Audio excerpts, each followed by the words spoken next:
마태복음 25장을 읽어드렸습니다. 25장은 24장의 내용에서 이어지는 내용입니다. 24장은 예수님께서 십자가에서 죽으시기 전에 제자들에게 가르치신 유명한 종말론입니다. 24장의 내용을 보면은 세상 끝날의 징조가 무엇인가, 또 주님은 어떤 모양으로 재림하실까, 이런 내용들을 교훈을 하고 있고, 마태복음 24장의 마지막 부분에서는 마지막 종말이 올 때, 주님이 재림하실 때 정말 중요한 것은 어느 때 오시느냐가 아니라 얼마나 준비가 되어 있느냐, 이게 더 중요하다고 말씀을 하셨어요. 그래서 이와 같은 주제를 한마디로 표현하면 깨어 있으라는 것입니다. 마태복음 24장 42절의 말씀은 그러므로 깨어 있으라, 어느 날에 너희 주가 임할는지 너희가 알지 못함이니라, 이렇게 말씀하셨어요. 그리고 오늘 본문도 13절에 마지막 말씀이 깨어 있으라고 하는 그런 말씀이에요. 그래서 24장의 이러한 종말에 대한 준비를 깨어 있으라는 말씀으로 이렇게 하시면서 그 깨어 있는 것이 뭐냐, 그것을 설명하기 위해서 25장에 세 가지 비유를 말씀해요. 열처녀의 비유, 달란트의 비유, 양과 염소의 비유. 약간의 강조점이 차이가 있어요. 열처녀의 비유는 재림을 준비하는 모습, 대비하는 모습이고, 달란트의 비유는 자기 직무에 충실한 모습, 그리고 양과 염소의 비유는 한 사람 한 사람에게 우리가 어떻게 섬세하게 작은 사람들에게 대할 것인가라고 하는 이런 주제를 얘기를 하고 있습니다. 오늘 말씀은 열처녀의 비유인데, 잔치집에서 신랑을 대기하는 처녀들로 이렇게 말씀을 합니다. 그때 천국은 마치 등을 들고 신랑을 맞으러 나간 열처녀와 같다 하리니, 신부를 얘기하는 것이 아니고 신랑 신부의 들러리로 같이 잔치에 참여하는 처녀들을 말씀한 거예요. 중동 지방의 결혼 풍속을 보면은 옛날에 이 결혼 풍속이 지금도 그렇습니다만 대단히 좀 화려하고 또 좀 요란합니다. 그래서 잔치 장소를 설정할 때 대개 이제 물 흐르는 개울가의 공터 같은 데다가 큰 잔치 자리를 마련하죠. 대개 신부가 처녀인 경우에는 7일간 잔치를 하고, 또 사별하고 재혼하는 경우에는 3일간 잔치를 한다고 합니다. 그런데 이 잔치는 신부 집에서 시작을 해서 이제 신부를 신랑이 이제 신랑 신부가 같이 신랑의 집으로 오는 와서 또 이제 행사가 있습니다. 그런데 오늘 말씀은 바로 신부 집에서 이와 같은 순서가 끝나고 이제 신랑 집으로 가는 장면이에요. 이때 신랑의 친구들과 신부의 친구들이 같이 동행을 합니다.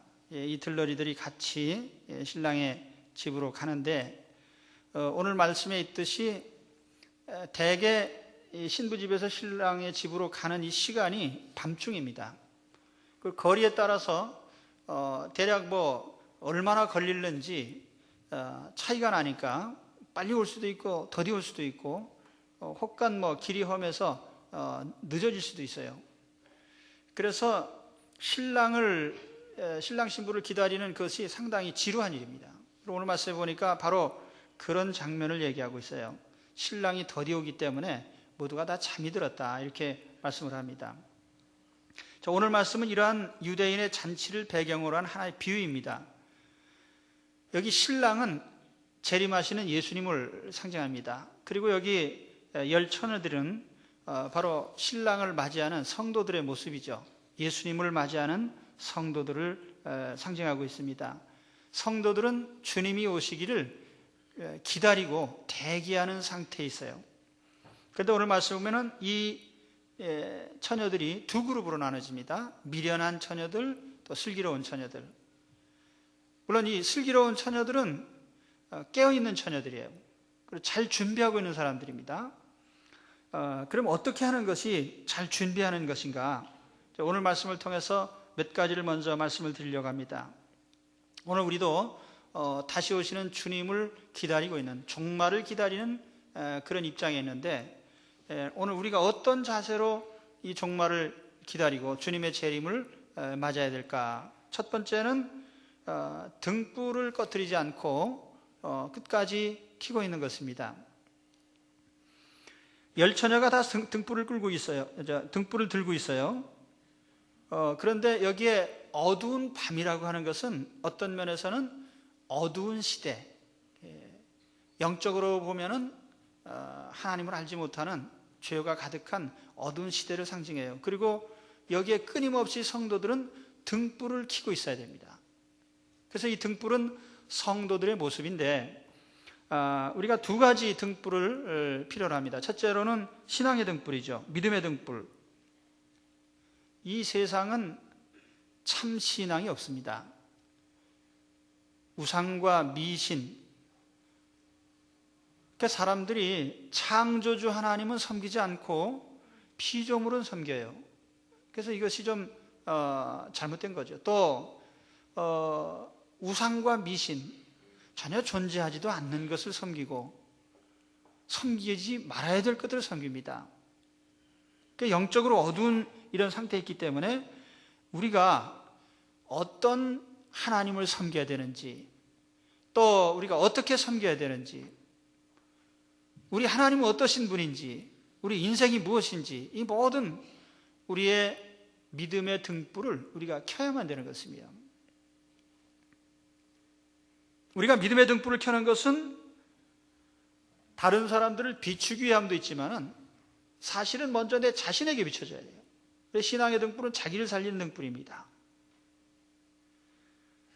그래서 우리가 인격적으로 우리 안에 그리스도의 빛이 있을 때에 우리가 바른 생각의 빛을 가지게 되고, 바른 가치관, 사랑의 빛, 지혜의 빛, 자비와 긍휼의 빛, 또는 온유함의 빛, 능력의 빛, 감화의 빛, 이런 우리의 빛된 역사들이 우리 안에서 우리 영혼을 비추게 되는 것입니다.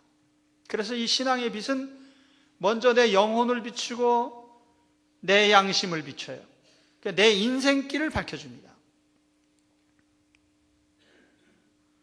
그래서 믿음의 등불이 있는 사람들은 아무리 세상을 악하게 살려고 해도 악하게 살 수가 없어요. 왜냐하면 우리 양심의 등불이 결코 이 죄를 용납치 않기 때문입니다.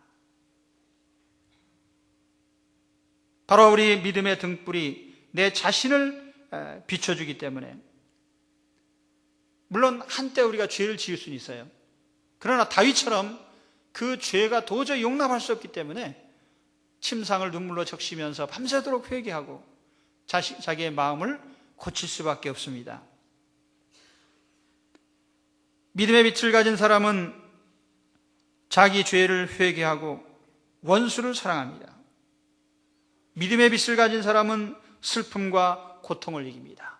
욥처럼 재산을 잃고 자녀를 잃고 건강을 잃었어도 끝까지 낙심치 않는 이 소망을 가지게 됩니다. 극단적으로는 사도 바울처럼 죽음에 직면할지라도 결코 두려워하거나 낙심치 않습니다. 사도 바울은 사형을 기다리면서 내가 선한 싸움을 싸우고 나의 달려갈 길을 마치고 믿음을 지켰으니 이제 후로는 나를 위하여 의의 면류관이 예비되었다. 이러한 믿음은 자연히 다른 사람에게까지도 비춰질 수밖에 없습니다. 내가 정말 참 하나님을 믿는다면, 내가 참 예수 그리스도를 중심에 믿고 있다면 내 믿음의 모습이 다른 사람들에게 드러나요. 내가 선전을 안 해도 저 사람은 정말 하나님을 두려워하고 있구나. 저 사람은 참으로 하나님을 경외하고 경배하는 사람이구나. 저 사람의 인생의 주인은 예수님이시구나. 이게 드러나게 돼 있어요.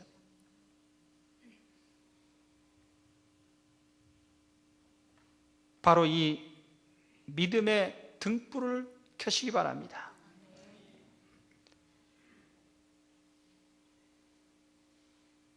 어떤 장님이 밤중에 등불을 들고 갑니다. 그래서 물어봤어요. 당신은 보이지도 않는데 왜 등불을 들고 갑니까? 이거는 내가 보려고 그런 게 아니라 상대방이 오다가 나한테 부딪히지 말라 그런 거예요. 오늘 우리가 등불을 가지고 있을 때 다른 사람들이 우리의 믿음의 등불을 보게 돼요. 그 등불을 켜시기 바랍니다. 또 한 가지 우리의 등불은 삶의 등불이에요. 하나님은 시내 산에서 계명을 주셨습니다. 계명 주시면서 하실 말씀이 너희는 너희가 살던 애굽의 법도를 따르지 말고 너희가 장차 들어갈 가나안 땅의 법도도 따르지 말아라. 그 사람들의 풍속이 뭡니까? 출애굽기 계명에 있는 말씀처럼 뇌물로 사람들을 매수하고 권력 가진 사람이 사람을 압제하고 도량형을 속여서 거짓 경제를 만들어내고 우상을 섬기고 미신을 섬기고 이런 것이 다 애굽의 풍속이고 가나안의 풍속인데 그런 방식대로 살지 말라는 거예요. 해야 될 것과 하지 말아야 될 것을 명백하게 하나님께서 알려주셨습니다. 우리는 그 삶의 방식대로 살아야 돼요. 이것이 우리의 삶의 등불입니다. 그리고 이 등불은 잠시도 꺼트리면 안 됩니다. 8절의 말씀에 보면 미련한 자들이 슬기 있는 자들에게 이르되 우리 등불이 꺼져가니 이렇게 말씀합니다. 우리 등불은 꺼져간다. 우리 세상에서 잠깐 선한 일을 하는 것 같은 사람 많지만은 지속적으로 그것을 켜는 사람은 많지 않아요. 왜냐하면 그럴 능력이 없기 때문입니다. 오늘 우리가 믿음 안에서 켜야 될 우리 삶의 등불이 뭡니까? 그 내용을 25장 양과 염소에 비유해서 잘 가르쳐주고 있어요. 그때 하나님께서 양들에게 이런 말씀을 하십니다. 내가 줄일 때 너희가 먹을 것을 주었고 목마를 때 마시게 하였고 나그네 되었을 때 영접하였고 벗었을 때 옷을 입혔고 병들었을 때 돌아보았고 옥에 갇혔을 때 와서 보았느니라. 주여 우리가 언제 그렇게 했습니까? 그랬더니 너희가 여기 있는 이 작은 자 하나에게 행한 것이 곧 내게 한 것이니라. 노벨상을 타고 무슨 큰 돈을 벌고 또는 출세하고 업적을 이루는 것이 빛이 아닙니다. 진정한 빛은 우리가 작은 자 하나하나에게 행하는 그 삶입니다. 오늘 우리가 인생을 돌이켜보면서 그런 후회를 하는 사람들이 있어요. 다른 사람들 유명해지는 동안에 넌 뭐 했나? 요즘 인터넷 유행어 가운데 이게 다 누구누구 때문이다라는 그 유행어가 있어요. 다른 사람이 이렇게 할 동안 너는 뭐 했냐? 꼭 그렇게 질문을 하더라고요. 다른 사람 출세할 동안 넌 뭐 했냐? 다른 사람 돈 버는 동안에 너는 뭐 했냐? 그래서 크게 이루지 못한 사람들로 하여금 자책을 하게 하고 낙심케 만드는데요. 잘못된 질문이죠. 중년에 이르러서 우리가 그런 질문 많이 합니다.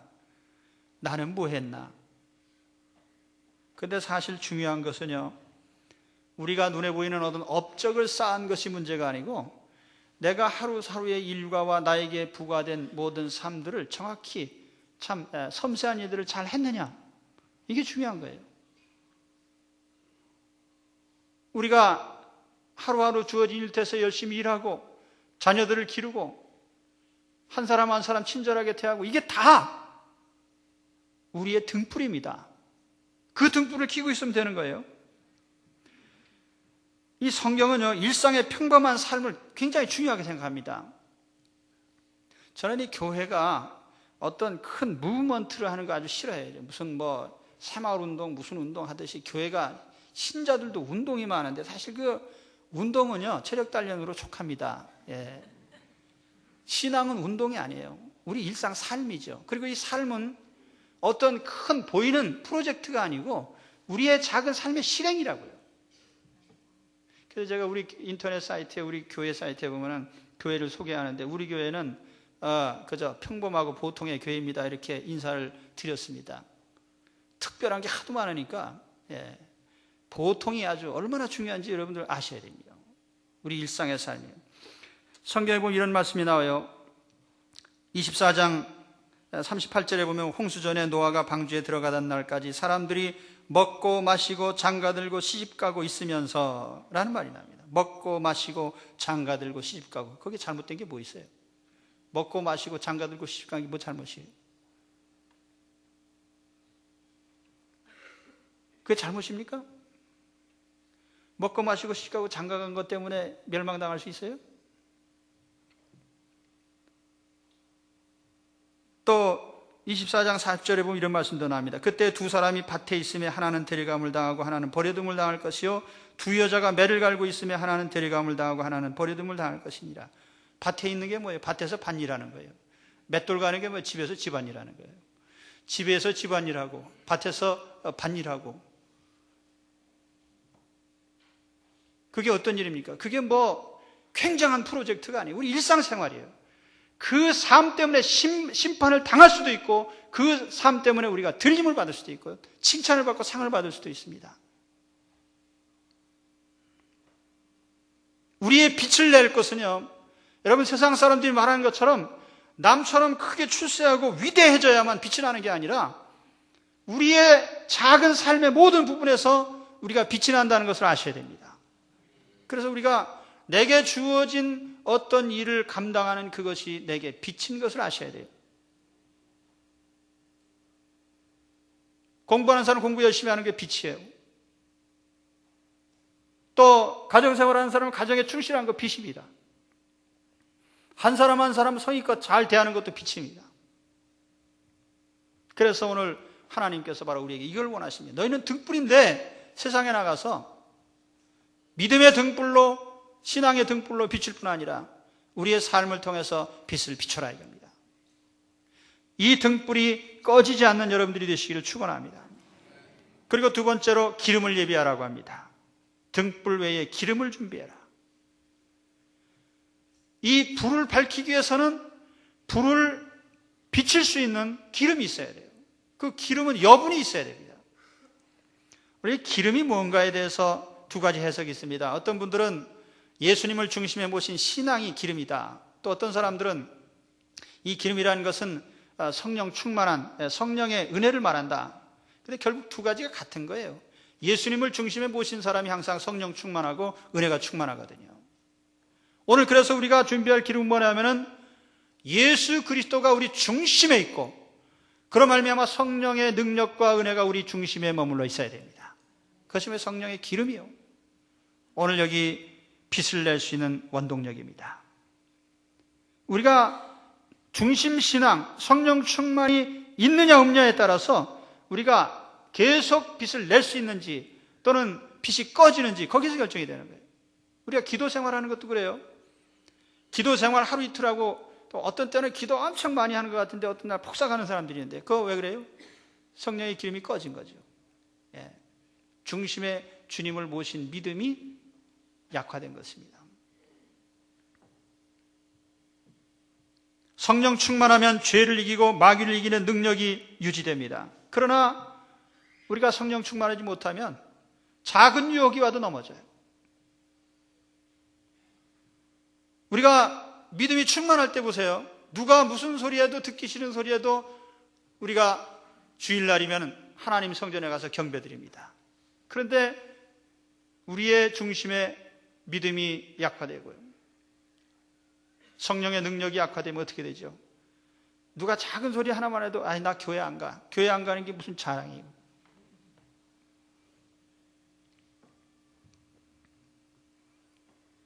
보통 사람이나 성령 충만한 믿음의 사람이나 겉으로 드러나는 건 별로 없어요. 그런데 어떤 결정적인 순간이 되면 이 믿음이 드러나게 되어 있습니다. 우리가 성경에 가만히 보면 가룟 유다나 베드로나 객관적으로 비교해 보면요, 가룟 유다가 훨씬 더 유능한 사람이에요. 베드로보다 많이 배운 사람이고, 베드로는 시골뜨기지만 가룟 유다는 예루살렘 서울 출신이고, 또 가룟 유다는요 머리가 좋아요.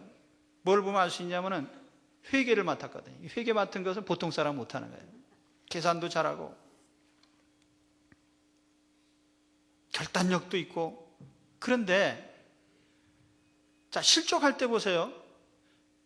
가룟 유다는 물론 예수님을 배신했습니다. 그런데 베드로도 주님을 3번이나 부인했어요. 그럼에도 불구하고 가룟 유다와 베드로는 전혀 반대의 길로 갑니다. 왜 그렇죠? 베드로는 중심에 주님을 구주로 믿는 믿음이 있어요. 내가 어떤 경우에도 주님을 따라야지라고 하는, 물론 의지가 약해서 잠깐 넘어지는 수는 있지만은 근본적으로 주님을 부인한 거 아니에요. 그 가룟 유다는 처음부터 주를 믿는 중심의 믿음이 없었어요. 단지 예수님을 따라가면서 얻을 대가가 무엇인가, 뭐 이스라엘의 지도자가 되고 뭐 민족의 독립을 이루고 이런 큰 프로젝트를 세워서 예수님을 이용하려고 한 것입니다. 구주로 믿은 게 아니에요. 그러니까 결과적으로 보면 가룟 유다는 자포자기에서 그냥 끝냈지만은 베드로 사도는 끝까지 주님을 위해 일하다가 순교당하는 믿음의 길을 걸어가게 됩니다. 오늘 우리의 중심 신앙이 이래 중요한 거예요.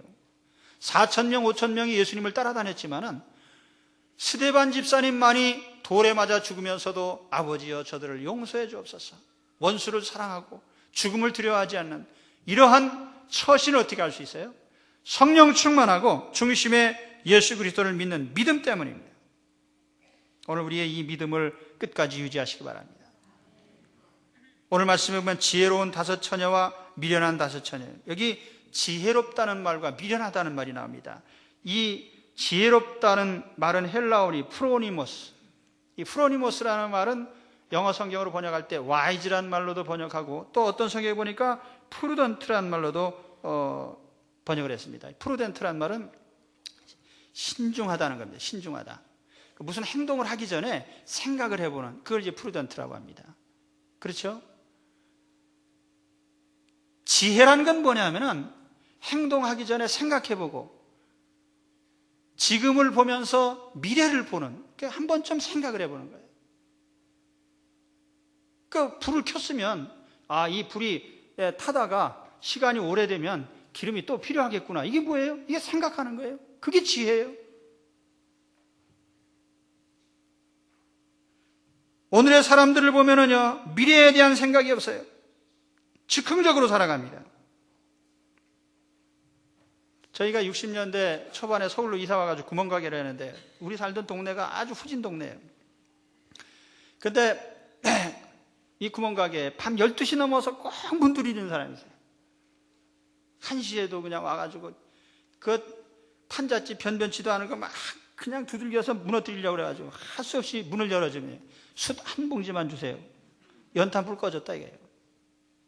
그러니까 우리가 가만히 생각해보면 그 추운 겨울에 연탄불이 잘 꺼지면 숯 한 봉지쯤 미리 사다 놔야 되는데 그것도 불 꺼진 다음에 와가지고요.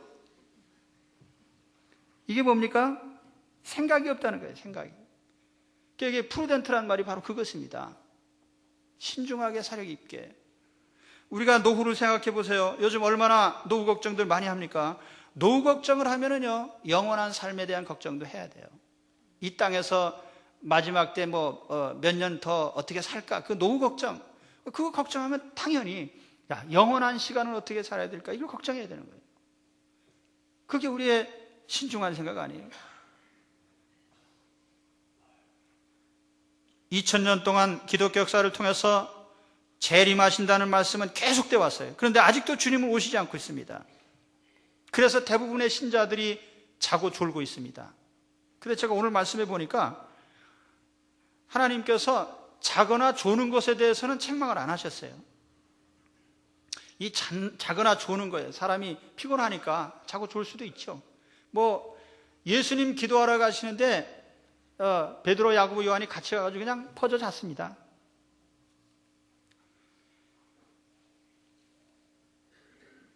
여기 자고 존다는 말은 뭐냐면 재림을 의식하지 않고 살고 있다. 종말에 대한 의식을 갖지 않고 살고 있다는 거죠. 이 땅에서의 삶만 생각하고 이 세상이 끝난다는 생각 안 하고 살아요. 우리가 핵전쟁 나면 어떻게 하나, 그건 엄청 두려워하면서 세상 끝날이 오면 어떻게 하나, 이 걱정은 안 하거든요. 종말에 대한 걱정 안 해요. 그 어떻게 보면 자고 조는 거죠.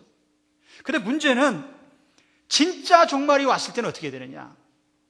그때 우리에게 필요한 것이 바로 기름이란 말이에요. 중심에 주님을 모신 이 믿음, 그리고 성령의 능력을 우리가 갖추고 있어야 됩니다. 그래서 여러분 믿음 생활 하시면서 과연 내 인생의 중심에 주님이 계신가요? 주님이 내 인생의 주인이 되신가? 성령께서 내 삶을 주관하시는가? 항상 돌이켜보시고 준비해 두세요. 잠깐 우리가 피곤해질 수는 있어요. 그렇지만 우리가 그런 사람은 결코 등불이 꺼지지 않습니다. 그런 사람은 결코 죄에 빠지지 않고 실족하지 않아요. 빚을 계속 낼 수 있어요. 세 번째로 오늘 말씀해 보니까 기름을 어디서 구하냐 이게 기름. 미련한 자들이 슬기는 자들에게 이르되 우리 등불이 꺼져가니 너희 기름을 좀 나눠달라 하거늘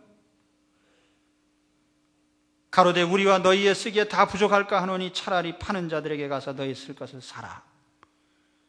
기름 없다? 가서 사와라. 파는 데 가서 사야지. 우린 기름 없다 이게. 이 신앙의 속성을 설명하는 거예요. 성령의 능력이 어디서 오는 겁니까? 그거는 하나님이 주시는 것이고 우리 예수 그리스도께서 우리에게 주시는 것이고, 다시 말하면 하나님과 우리 사이의 관계이지, 하나님과 우리 사이에 거래할 문제이지 사람에게서 달라 말라 할 그런 성질의 것이 아니에요. 흥부 놀부 얘기를 보면은 어느 날 놀부가 일어나 보니까 흥분의 집이 엄청 달라졌어요. 막 화려한 집이 생기고 그래서 물어봤더니 여차저차. 그 놀부가 제비를 찾았어요. 어디 다리 부러진 제비가 없나? 다리 부러진 제비가 어디 있어요? 그래서 제비 한 마리 잡아다가 부러뜨려 가지고 해서 절차를 밟았다 이거예요. 그랬더니 절차대로 박씨가 왔어요. 박씨를 심었더니 박이 나왔어요.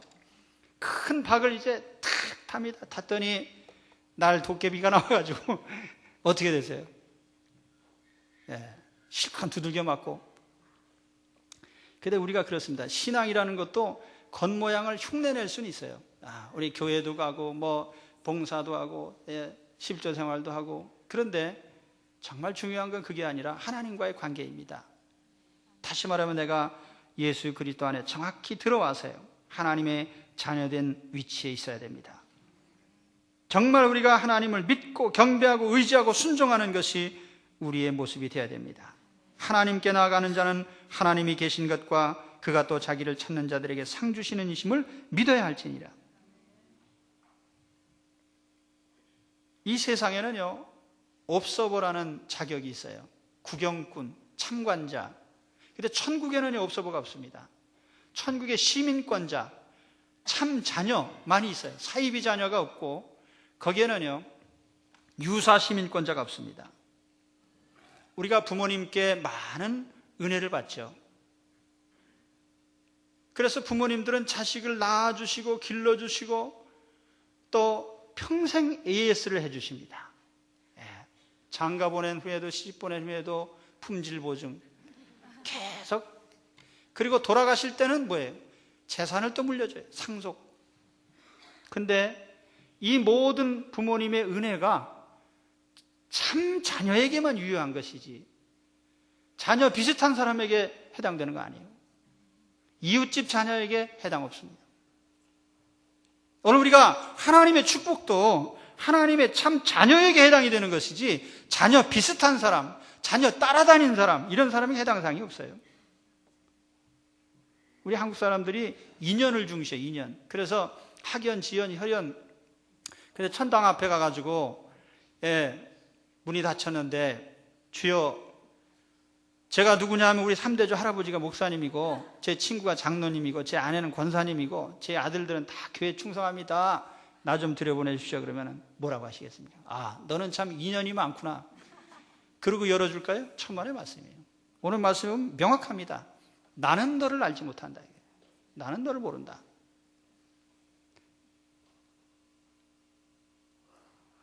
그러므로 오늘 우리에게 중요한 것은 무엇입니까? 내가 누구와의 관계를 중요할 것이 아니라 바로 하나님과의 관계를 바로 맺었어요. 예수 그리스도를 중심에 영접하고 하나님의 자녀가 되십시오. 하나님의 자녀의 신분을 얻으셔야 됩니다. 천국 시민권자가 되어야 됩니다. 천국의 상속자가 되어야 됩니다. 그래서 하나님과의 관계를 바로 맺을 때에 내가 거기 성령 충만도 받고 은혜도 받는 것이지, 그것이 이 사람한테 가서 김 집사님 저에게 성령 좀 나눠주세요, 그런 일이 있을 수가 없어요. 내게 믿음 좀 나눠주세요. 믿음이 어떻게 나눠져요? 믿음은 하나님께만 관련이 있는 것이에요. 내가 하나님과 관계를 맺는 것이고, 내가 하나님께 성령의 은혜를 받아야 되는 것입니다. 그래서 오늘 믿음을 확실히 하시기 바랍니다. 기름은요, 나눠줄 수 있는 게 아니에요. 본래 나눌 수 없습니다. 이건 하나님께만 얻는 것이고 주님께만 얻을 수 있는 거예요.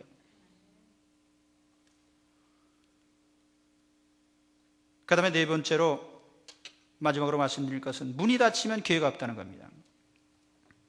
요즘에 있을 때 잘해 뭐 이런 드라마가 있더라고요. 있을 때 잘해.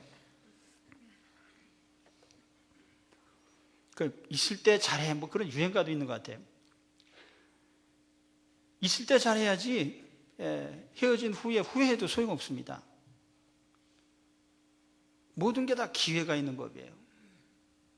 저도 옛날에요, 전도하는 거 아주 싫어했어요. 제가 대학 다닐 때 처음에 휴게실에서 이렇게 친구들하고 있는데 전도하는 친구가 왔어요. 그래가지고 우리 한 10여 명 둘러앉아서 얘기하고 있는데 뭘 꺼내놓더니 뭐 예수 그리스도 어쩌고 얘기를 하는데 저 또 귀찮은 친구 같구만. 한 놈 두 놈 도망가고 몇 놈 안 남았는데 그래도 열심히 얘기하니까 들어줘야 될 거 아니에요. 그래서 듣는 척 했습니다. 마지막 기도하자고 하는데 기도 끝나니까 다 도망가고 나 혼자 남았어요. 그래도 내가 의리 있는 사람이에요. 들어줬으니까. 그래서 저는 이 전도를 왜 저렇게 듣기 싫다는데 자꾸 하나? 그 사람들이 그래도 환영하는 사람한테 가서 해야지 듣기 싫다는데 자꾸 얘기하는 게, 왜냐하면 제가 그 듣기 싫은 거 얘기하면 제일 싫어하거든요. 그러나 여러분, 제가 듣기 싫은데도 전도하신 분 때문에 제가 구원받은 줄로 믿습니다.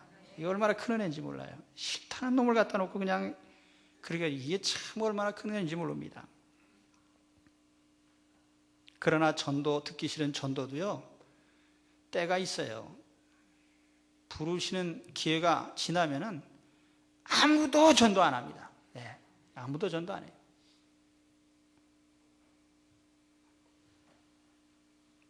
히로시마와 나가사키의 원자폭탄 떨어뜨리기 전에 사전 경고를 많이 했습니다.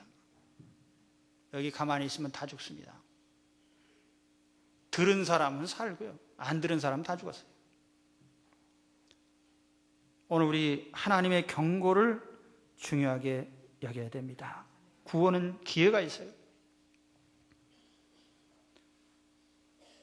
어떻게 보면은 신랑 신부가 들어가는데 그 좀 늦게 왔다고 문도 안 열어주고 야박해 보이고, 어떻게 보면은 참 야속해 보이는데, 이것은 하나님의 야박함을 얘기하려고 한 것이 아니라 기회가 얼마나 중요하냐 하는 것을 말씀하려고 하는 게 기회.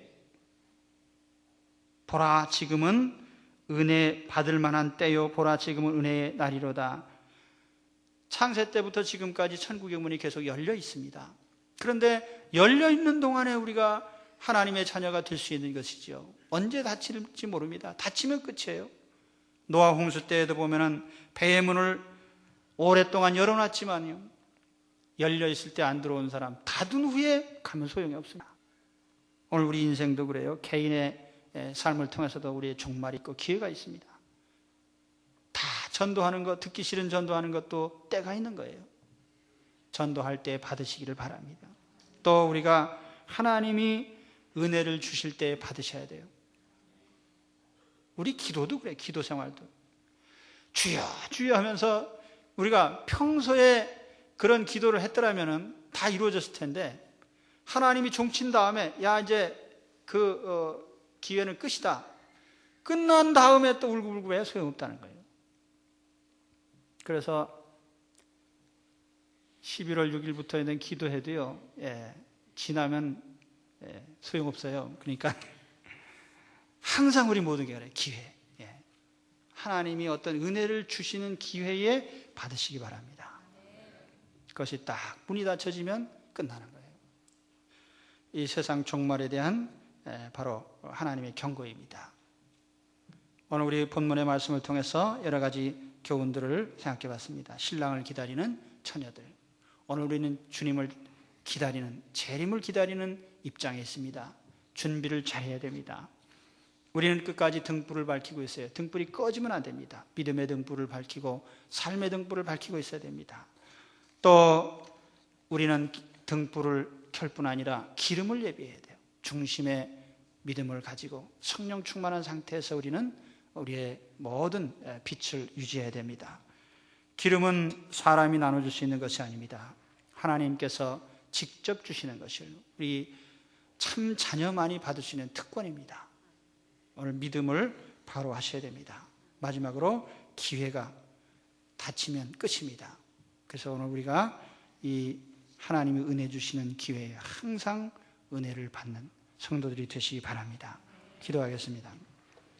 하나님 아버지,